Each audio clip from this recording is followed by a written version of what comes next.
pause to throw again. If you want to run sticky match coverage like this and pick off those pesky crossing routes like this, And it's picked off for the third time today. it all starts with an understanding of the safety position. What's good, y'all? Welcome to 7 Series Football, where we optimize for realism, efficacy, and immersion in college football 26. My name is Justin, and in today's video, we'll be doing a deep dive into the safety position within a match quarters-based defense. In our last video, we introduced defensive identity as a concept and why it's important to have one, but we also introduced my match quarters-based identity in that video as well. If you haven't seen that one already, I suggest you check it out. But this video will be the second in a series in which we go position by position and role by role and build out our defense with that match quarters identity in mind. Couple ground rules before we go. If you learn anything at all, you gotta drop me a like. Secondly, if this video changes the way that you see the game or the way that you intend to build out your team, you gotta subscribe for me. I think that's a more than fair trade. Let's go ahead and get into it. Before we dig into the safeties, I want to make sure we're all clear on the difference between traditional zone coverage and match. In traditional zone coverage, defenders are guarding an area and not receivers, as you can see here. But in match coverage, although we get zone play art, in reality, our coverage defenders are reading releases and routes and attaching to them accordingly. And you can see here, we force the quarterback to scramble. Now, when it comes to running these match style coverages, our safeties really are the backbone of the entire system. So let's make sure we understand what we're asking them to do. When it comes to pass coverage in these quarter style defenses, our safeties will be doing one of three things. They'll either be matching vertical routes from the inside receivers, 2 or 3, helping the corner to bracket number 1, or zoning up and looking to help out elsewhere in the formation. Now, while their coverage assignments do have rules, functionally they are still our last line of defense through the air, making them the outer shell of the defense. But despite that, they're still run-fit players. So right off the bat, our safeties are going to have to be versatile defenders. And secondly, from a team building standpoint, being that we're asking so much out of our safeties, it's important that we get the right guys in this spot, as it could make or break our defense either in the run or the pass game. Now, if you're familiar with the EA football games, then you know that historically there's been no real distinction between free safety and strong safety. The game just treats them like left and right. And so your free safety lines up on the left side of the formation, your strong safety lines up on the right side of the formation, and no matter how many times you flip the play, that's going to be their orientation, left and right. However, some of the defensive formations in the game swap out this left-right behavior and lock our safeties either to the strong side or the weak side of the offensive formation. I'm not familiar with all of the formations that treat the safeties this way, but I will put a list of the ones that I know on the screen. Just as a disclaimer, when it comes to using these formations, I pretty much always use the slot cornerback package so I can keep a true nickel on the field. If you want a better understanding of how safeties, how 3 safety defenses treat this behavior, check out Deuce Close's video on 335 Penny, as he elaborates on that part a lot further. But as we can see here, we still have our free safety lined up over the left side, though this time that is the passing strength of the offensive formation. And we have our strong safety on the right side, this time to the weakness of the formation. But notice once we flip the play and thus the passing strength of the formation, our safeties flip as well, so that our free safety is still lined up over the passing strength of the formation and our strong safety stays on the backside. So now that we don't have two safeties doing the same thing on opposite sides of the field, but rather one dedicated to front side defense and one dedicated to backside defense, we've essentially taken what was one position and split it into two different ones. So over the next couple of minutes, we are going to talk about the differences between these two positions. But to start, we're going to name them so we don't get them mixed up. We're not going to call our strong safety, being that he is lined up on the weak side of all formations. That said, we are going to call him a rover because he roves this backside area of the formation. And we're going to denote him with a money sign going forward. Then our front side safety we'll call our ranger, as he has a wider range of space or area that he's responsible for, being that he's lined up over the passing strength. We'll denote him with an R. All right, now that we've identified our two positions, let's talk about how their responsibilities differ based on their alignment. We're going to start off in the run game and with our ranger safety here. Simply put, he's a late hat and there to clean up runs once they get to the second or third level. On this outside zone run call, we see our ranger safety meet the ball carrier as soon as he clears his blockers, maybe even a little bit before. Here's another look at this from the defensive point of view, but simply put, our ranger safety is playing cleanup in the run game, which then brings us to our rover. And he's going to be a bit more of an active participant when it comes to defending the run. While we're relying on our ranger safeties to clean up runs as or before they get to the second and third levels, our rover safety is partially responsible for making sure that runs don't get to the second or third level in the first place. Our rover is also responsible for all cutback lanes, whether they be from the ball carrier or from quarterback keeps and read option like you see on the screen now. Then we have a couple more clips of our rover fitting the run.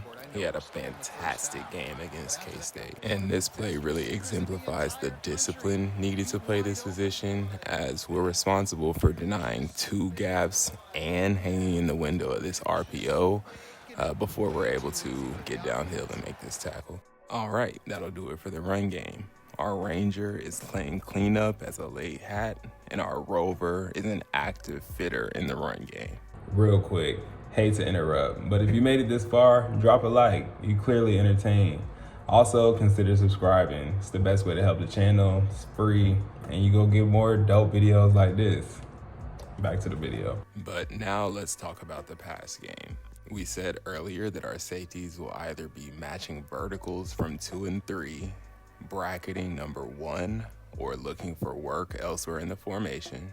And in this clip, we are able to see our ranger carry out all of these tasks. He opens up to read 2 and 3. When they're no longer threats, he gets on number 1. And once he's good, he's zoning up, and we're able to get a pick here in the middle of the field. Picked off for the third time today. Now, there is a little bit of nuance with regards to how each safety carries out their pass responsibilities. Being that our ranger safety is lined up to the passing strength of the formation, he's more often than not going to be matched up against actual receivers as opposed to tight ends like our rover is on the other side here. In addition to having different matchups, the way that these safeties match vertical routes is nuanced as well. Our ranger is a true cap player, making sure this post doesn't get behind him, while our rover is more of a robber, waiting here to poach this crosser coming across the middle of the field. A little bit of a different camera angle here, but just like before, we've got our rover safety hanging in the middle of the field and then robbing this crosser coming from the front side. Fair to say, Mr. Hook is feeling himself after that one, and really rightfully so. And for good measure, here's one more clip of our rover robbing a crosser from the front side. Now, if there are no vertical or crossing routes coming from the front side, our rover is free to help out on the back side. Here we get 7-man protection, so only 3 routes, which leaves us free to bracket number 1. Here's another look at this concept. We don't get threatened by the route combo on the front side, and once one wins his release, we're able to jump on this. So we've seen our rover bracket number 1, and we've seen him rob crossers from the front side. But in this clip, just for good measure, you're able to see when none of those roles are needed, he does just zone up here and look for work in the formation. So now that we understand the differences between these positions, let's talk about how we should go about filling them. Firstly, because they make so many plays in space, they need to be elite movers. Change of direction is kind of a non-negotiable. Secondly, they need to be able to handle their match coverage responsibilities. And so play rec, man, and zone are all required. And I would say really in that order. Now, when it comes to our ranger in specific, you're going to want a really twitchy athlete here. And the reason for that is because whenever we get into our single high coverages, our cover 3, our cover 1, he's going to be the middle field safety still. And so you're going to want him to be able to take away as much of the middle of the field as possible. On top of that, when he is matching man to man, it's typically from that top down orientation like we saw earlier. And so we can afford to prioritize zone a bit more than man at the ranger position. In this clip, I just wanted to show you on field that the ranger does indeed have those middle third responsibilities. Now for our rover, we talked about him being a more active fitter in the run game. And so pursuit and tackle are absolutely necessary. There's nothing worse than getting gashed on the ground because your safety took a terrible angle or just couldn't make the tackle. Secondly, because he's not our middle third player, and when he's matching, it's more in the middle of the field with a catch technique than from top down. He needs to be a bit better in man coverage than our ranger safety. I personally like to have my rover be like 50-50 man to man and zone. Sometimes even 60-40 because you can really take tight ends out of the game. But overall needs to have more of an even coverage distribution than our ranger. All right, so in the depth chart, your ranger is going to be free safety 1, always and forever. And then your rover will be a strong safety 1 if you use the slot cornerback package. If not, your strong safety 1 will bump to the nickel and strong safety 2 will be the rover. Funnily enough, I actually don't have a safety at rover right now. I got this corner out of the portal and his agility, coverage, and pursuit were just way too high to not put there. So wasting jammer, but he's having a hell of a season. Then at ranger, I have a coverage specialist, and I think this is the best archetype you can really get here at this position. Obviously, they can cover extremely well. It's in the name, but they come in decent athletes. And then at that point, all you really need to upgrade is their run support, which, isn't too difficult to do. From there, they have a fantastic ability stack. Ball hawk, layout, and house call all legitimately can create turnovers. So needless to say, they're valuable. Robber is awesome too because it really accentuates the existing coverage ability of the player by giving them enhanced movement ability. And then obviously knockout is there to help you force some pass breakups. Before we get into the other archetypes, I just want to show you these guys' production. We mentioned earlier that our rover is actively involved in the run game, so it shouldn't be surprising that our rover is our leading tackler. He's also gotten 7 tackles for loss on top of that. Then when it comes to our ranger, he's having a great season with regards to ball production. He's got 8 deflections, 5 picks. He's also 3rd in tackles on our team, so he's having a fantastic season as well. Our rover's got 2 forced fumbles. Once again, he's bringing that physical element to the run game. So definitely awesome seasons from both of these guys. They're probably 2 of our 4 best defensive players. All right, so now we have box specialist, and I think this is a pretty solid candidate to play rover. However, they have one fatal flaw, and that's that you can never upgrade the change of direction. Whatever it is what it's going to be. So I don't love that. I actually think it's quite prohibitive, but they are going to be really good at playing the run. Obviously, their ability stack is awesome. Blow up is probably the best run fit or run stopping ability for the safeties in the game. Next up, we've got hybrid, and this is the ideal rover in my opinion. Maurice here will be taking over that job next year. They upgrade their man and zone at the same time, so that's lovely. Play rec is not too difficult. They're not elite athletes, but it's not too difficult to get them up there as well. But their ability stack is amazing. Just the mixture of blow up and knockout and wrap up as well means they can just excel at rover. They can kill balls at the catch point, they can kill impact blocks, and then they're secure tacklers on ball carriers. So probably the perfect rover archetype. Next, we have field corner, and I actually think this is pretty solid for rover as well. They're really solid in coverage with a bit of a man coverage tilt. They don't have great top end speed, but they come in with really good COD, which is awesome. And they tend to be pretty decent run defenders as well.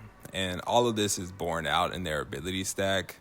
They get robber, we talked about that, as well as knockout and ball hawk. Blanket coverage is really good. It helps your match coverage down the field be as sticky as possible.